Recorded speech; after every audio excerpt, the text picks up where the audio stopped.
Bienvenidos a Análisis PM, hoy con Carlos Pagni. ¿Cómo estás, Carlos? ¿Bien? Muy bien, Juan, ¿cómo estás? Bueno, acá dijiste la última vez, Cristina iba a ser candidata, confirmado, ya está en campaña, se hizo el anuncio. ¿Entra al Congreso? Mira, a ver, la sociedad está muy rara. Ganó Vidal, no ganó Aníbal. Entonces lo que sí podemos saber, además todavía no conocemos la campaña modifica la situación de largada de los distintos candidatos. Lo que sí podemos saber es qué creen los actores. Los actores, el gobierno, la oposición, el kirchnerismo, Unidad Ciudadana, digamos que esta nueva formación, la gente de Massa, de Randazzo, tiene una hipótesis de cómo va a funcionar esta campaña. ¿Sabes dónde se nota la hipótesis que maneja cada uno? En cómo negocia las listas. Claro. Porque vos te pueden decir, sí, salís primero. Sí, pero no quiero ir 18, viste, en la lista, porque prefiero estar en los primeros 5. Bueno, si preferís estar en los primeros 5, me estás diciendo que vas a sacar, no salís primero. Claro. Entonces, la hipótesis más extendida, ¿cuál es? Que el gobierno puede ganar, es decir, que colocar 2 senadores, Bullrich, González, con, pongamos, 35%. Cristina, número 2, con 30%. Massa, tercero, entre 15 y 17%. Y más atrás, Randazzo, entre 7 y 10%. Creo que hay un detalle de la elección que no sé si está, es muy obvio, pero no sé si está del todo identificado. Las grandes estrellas de la elección son los candidatos a senador. Sí. Bullrich, Cristina, Massa, Randazzo. Van a entrar 2. Tenés que salir o primero o segundo.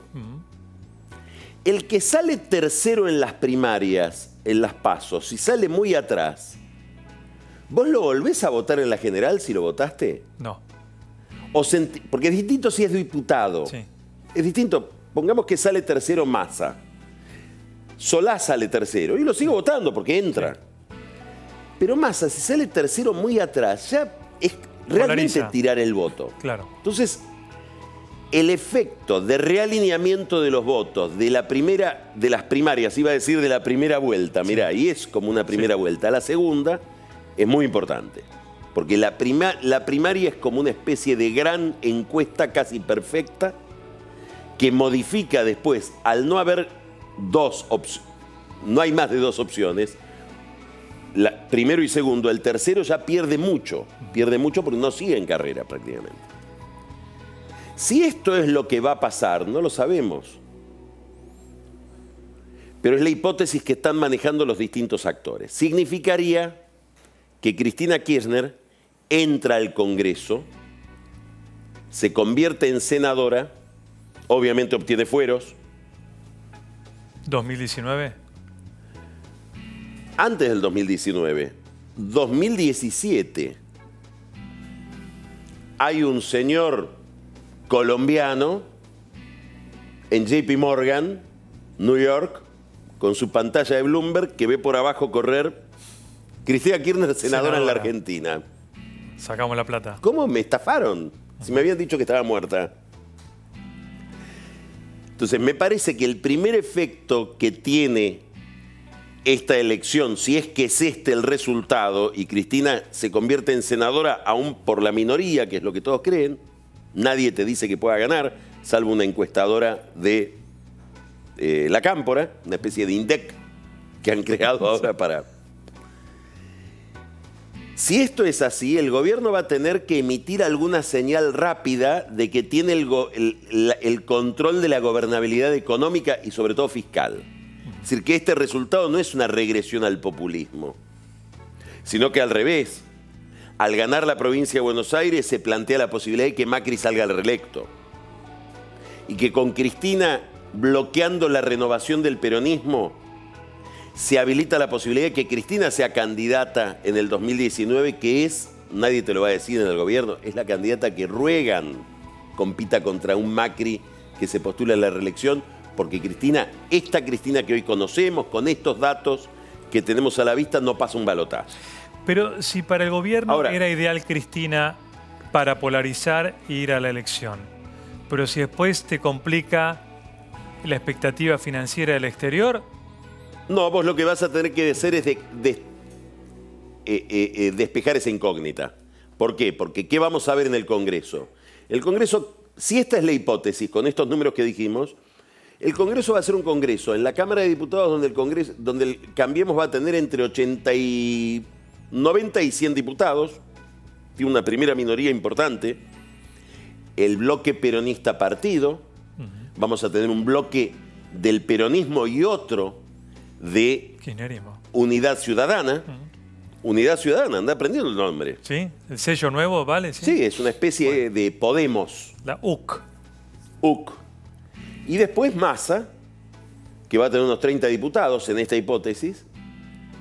Muy probablemente, me cuesta mucho pensar que no haya una conversación entre los peronistas que se separan de Cristina y Massa. Ahí podés llegar a tener un bloque de 70. Esto es la Cámara de Diputados. El Senado, Cristina no va a formar parte del bloque de Pichetto. Va a armar el bloque Unidad Ciudadana. Probablemente con pocos senadores. ¿Qué quiere decir? Que al gobierno se le facilita el diálogo con un peronismo que ya está emancipado de Cristina. Pichetto, cuando tenga que ver cómo negocia con la Casa Rosada, no va a estar mirando a ver qué opinan los kirchneristas dentro de su bloque, porque ya no van a estar. Entonces se plantea esta paradoja, sí, tenés a Cristina en el Senado, pero al gobierno se le facilita la posibilidad de decirle al mercado, miren, lo que vos decís, ¿retiro la plata? No, porque ahora yo, con un peronismo que salió derrotado en la provincia de Buenos Aires, separado de Cristina, que compite con Cristina, bueno, muy probablemente pueda haber una convergencia para una reforma tributaria, para un acuerdo fiscal con las provincias, para una reforma previsional, que te diría que es el tema de la Argentina, porque si hay un problema de dimensión del Estado y de gasto público es la previsión social, porque la estrategia del kirchnerismo ha sido durante muchos años hacer política de redistribución de ingresos con el sistema previsional. Bueno, esta sería la agenda de lo que viene. ¿Qué te quiero decir? Que Macri va a tener que acelerarla esa agenda. Va a tener que negociar rápido porque el mercado va a estar esperando que le demuestren que se puede seguir apostando, porque el regreso de Cristina al Congreso no significa que haya una especie de regresión o de restauración populista en la economía nacional. Después otro problema es qué sentirá la gente con la idea de que Cristina obtiene fueros y muy probablemente no sea tan fácil sancionarla. Claro, pero ya no le va a dar órdenes a Pichetto. No, seguramente no. No, va a ser la Cristina que conocimos durante el menemismo. Digamos, una Cristina disidente, convulsiva, con una posibilidad de obturar la renovación del peronismo asentada en la tercera sección electoral. Que acá tenemos otra discusión, otro tema. Hay una gran pelea por la provincia de Buenos Aires. Esta es la gran novedad de la Argentina hoy. ¿El Congreso de Vidal? Claro, porque hoy está en discusión. Desde el 2015 que gana Vidal, se descongeló algo que todos creíamos que estaba congelado, que es el peronismo bonaerense como una especie de PRI. ¿No es cierto? De unicato, con el radicalismo subordinado, haciendo de oposición de su majestad, sin molestar demasiado. Esto se acabó. ¿Se acabó para un largo rato o fue un episodio? Esto es lo que se discute en la próxima elección.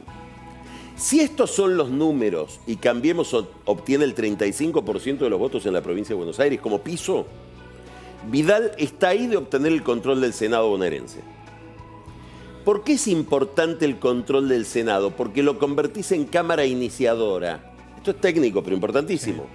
Tenés un proyecto que el peronismo no te lo deja pasar, lo entrás por el Senado, lo aprobás en el Senado, va a diputados, en diputados el peronismo te lo modifica, pero vuelve al Senado y lo terminás ratificando.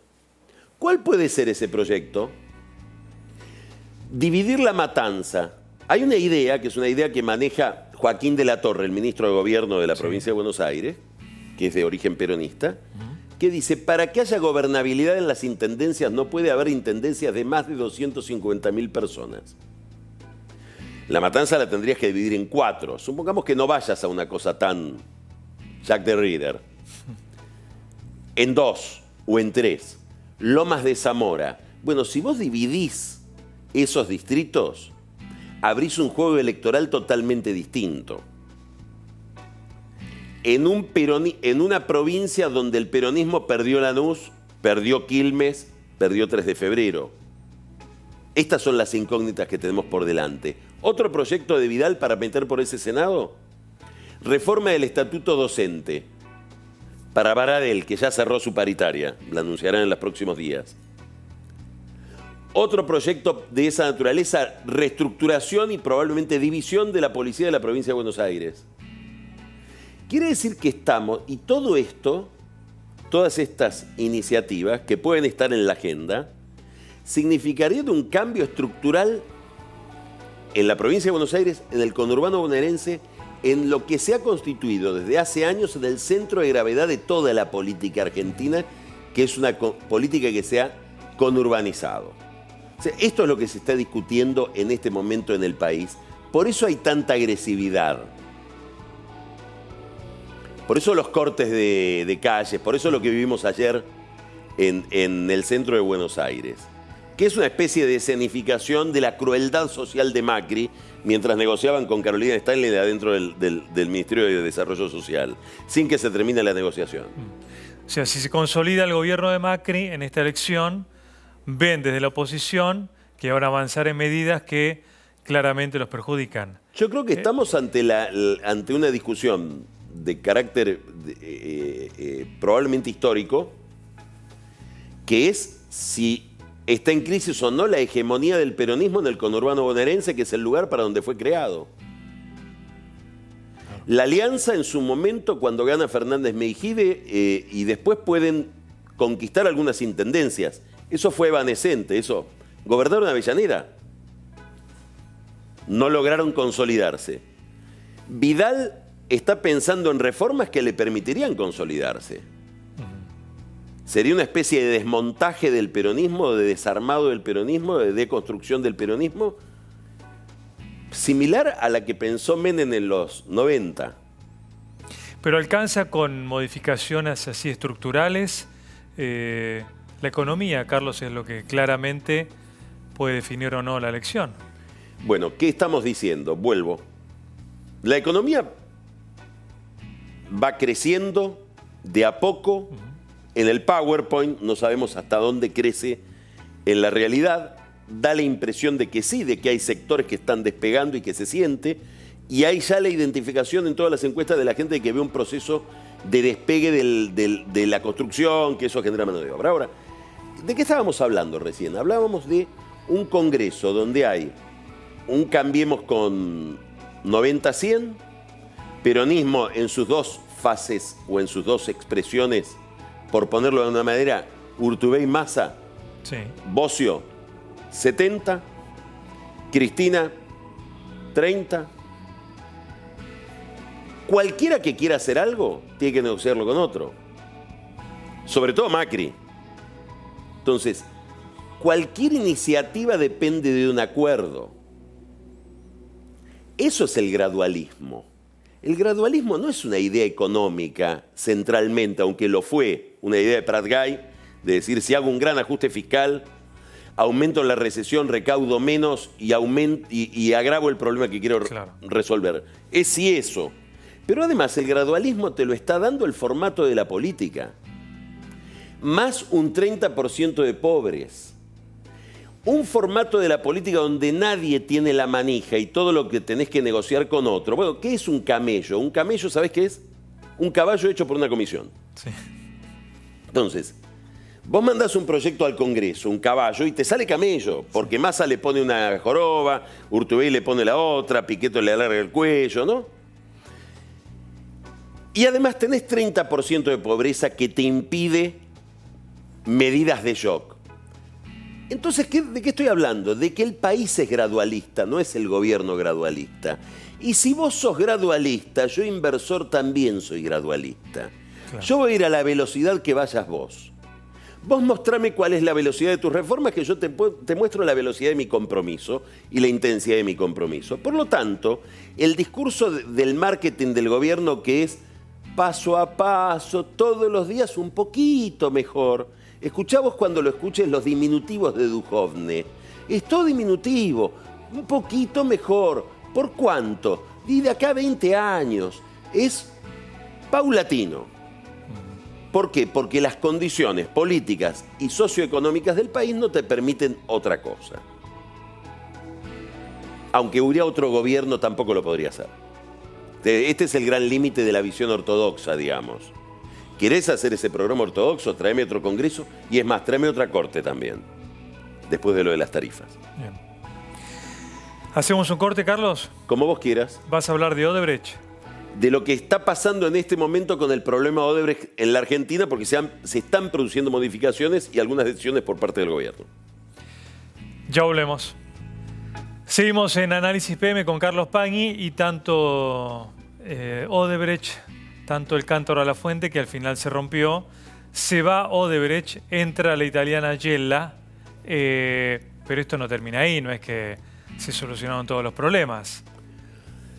El gobierno estaba en una encrucijada complicada. Pagarle a una empresa corrupta. ¿Qué es lo que venía haciendo? Sí. Es decir, Odebrecht Marcelo Odebrecht, preso desde hace mucho tiempo.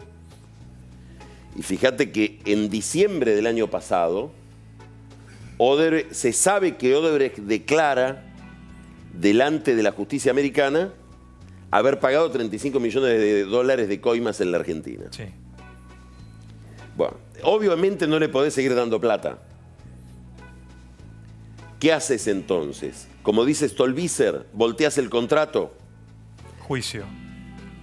Te expones a una cantidad de eventualidades, daños y perjuicios, caída de la obra. Aparece esta solución, que es que la empresa Gela, que es una empresa italiana muy ligada a los Macri, a Franco Macri, ya intervenía Gela en el negocio del Belgrano Cargas cuando Macri estaba incorporado al Belgrano Cargas, se queda con la parte de Odebrecht. Debido, que sigue este tema porque lo están llamando a dar explicaciones sobre Odebrecht, porque ya hay arrepentidos, como publicó Hugo Alconada, que dicen delaciones premiadas, donde dicen le hemos pagado a gente muy próxima debido, como Roberto Barata. Dice los Macri, el otro día en un tuit, él se defiende por tuit, dice los Macri, no lo dice expresamente, pero sugiere como que se están quedando ellos con el contrato. Me parece que le va a costar mucho demostrarlo, aunque debido puede tener información privilegiada sobre el comportamiento del grupo Macri por su relación con Calcaterra. La cuestión es que Gela pasa a comprar la parte de Odebrecht y el gobierno tiene que tomar una resolución sobre qué hacer con ese contrato. Esté Gela, esté Odebrecht, esté quien sea. Han tomado una decisión. Se forma una comisión o varias comisiones. Esto yo creo que probablemente salga en las próximas horas, va a estar ya oficializado, pero es lo que hemos visto en los últimos días que se ha estado elaborando. Y tienen que revisar todos los contratos. Hay 3 contratos importantes. El contrato del gasoducto del sur, la empresa TGS. El contrato de Paraná de las Palmas, una gran obra de saneamiento donde está muy involucrada AISA. Carlos Ben, el hombre de Linger y Mr. Cloro que está metido ahí. Y el contrato del soterramiento del Sarmiento. Estos 2 anteriores ya se hicieron las obras. El que está en vías de ejecución, lentísima, se hizo nada más que el 3% en el último tiempo, es el soterramiento del Sarmiento, que es donde hay que tomar una determinación. ¿Qué tiene que suceder ahora? Ministerio de Obras Públicas, Ministerio del Interior, Ministerio de Energía, Ministerio de Transporte, Oficina Anticorrupción, SIGEN, Procuración del Tesoro, veamos los contratos y veamos un método para determinar si hubo sobreprecios. Y si hubo sobreprecios va a haber juicios, demandas contra Odebrecht y eventualmente cualquier otro responsable que aparezca en los sobreprecios. Porque a diferencia de Gela o a diferencia de IEXA, que era la empresa de Calcaterra Correas de Milding, Odebrecht dice, sí, yo pagué las coimas. Juega al favor el gobierno con un detalle muy llamativo, que habla de la calidad de la vida empresarial argentina. Hay un señor que dice, yo en 3 grandes obras las conseguí con coimas. El que perdió la licitación no dice, perdón señor, claro, yo quiero que se vuelva a hacer el concurso, exacto, porque yo perdí entonces de mala manera. Claro. Fíjate si estará todo el entramado de la construcción, no sé si cartelizado, pero seguramente combinado de alguna manera, para que nadie diga hoy, yo quiero que se reabra el concurso. Claro. Cuando sucedió un caso de esta naturaleza en las represas del sur, de Santa Cruz, esto es muy interesante, el que había salido primero era, o iba a salir Austral Construcciones, le estalla el caso El Ascar, Fariña.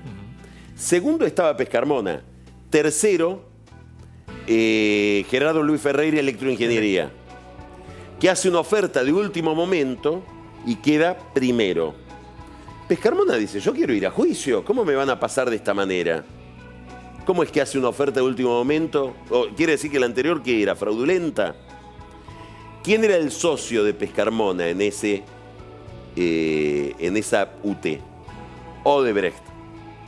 Y tengo entendido de que la gente de Odebrecht le dice a Pescarmona, no te vamos a acompañar en ningún juicio, porque debido nos dice, si ustedes me arman un juicio acá, pierden el soterramiento del Sarmiento allá. Claro.